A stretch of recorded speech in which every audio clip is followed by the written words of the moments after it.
Automakers have spent billions of dollars to equip their cars with the latest technology, but as it turns out, many drivers aren't using those features. That's according to a recent survey.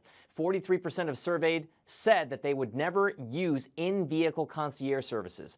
38% of surveyed said that they never use mobile routers, and 35% of those surveyed said that they never use automatic parking systems. So, joining us now to talk about that is CNET senior writer Joan Solzman.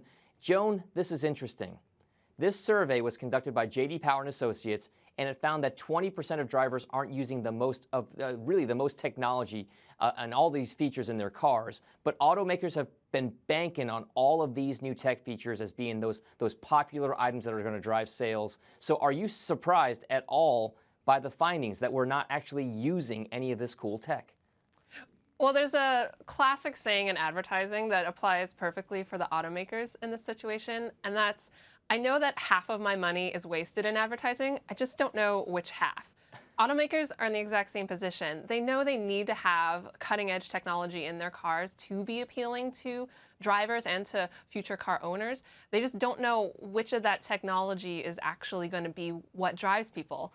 Not to be too punny, but drives people to buy that car. Well, okay, so this is interesting because let's bring it back to this. These car companies, they have spent billions of dollars in these recent years to add all that tech to the driver experience. So are they maybe just a little ahead of the curve, too far ahead of the curve? Will we eventually catch up as consumers to all of this new tech? They are ahead of the game in a manner of speaking, but that's because they have to be ahead of the game. It's because the car development process is a lot longer and slower than the development process for other kinds of consumer technology.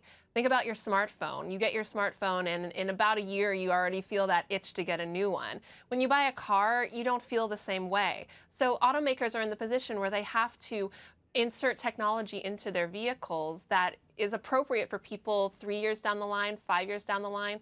But our tastes, they move so quickly now, especially with technology, that it's hard to know what that's going to be. And that's where you see waste of money, putting money into features like in-vehicle concierge, which people seem to not really want, but you can understand why people would want something that can tell you, hey, you're going to Baltimore, here are some hotels that might be helpful for you. You can see why that might be helpful, but it turns out it just isn't. That's a great point, Joan. This idea that people own cars or may own cars for much longer than their smartphones or other consumer technology makes it so that car makers have to incorporate what people may end up using 2, 3, 4, 5 years down the line. So here's another question, though.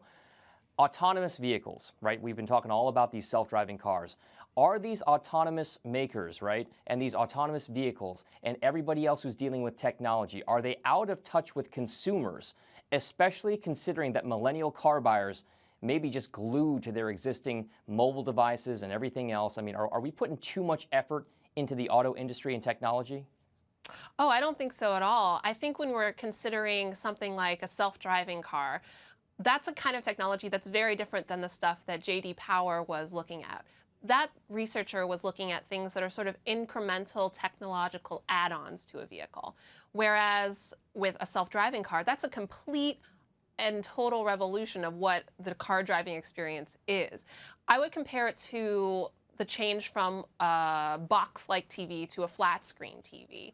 It was something that completely changed what a television was for people, and it spurred this cycle of people getting rid of all their TVs into something that was totally new. Self-driving car is a technology that, if it becomes something that's safe and is regulated and allowed to be on the road for a great population, it could be revolutionary for driving.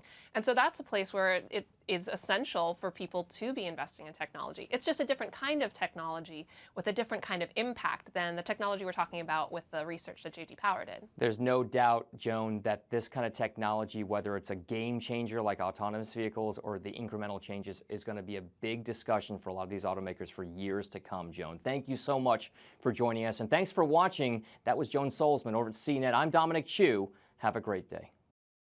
Hey YouTube fans, I'm Landon Downey from CNBC. Thanks so much for checking out our channel. Here you'll find videos packed with all the info that you need to be smarter about your finances.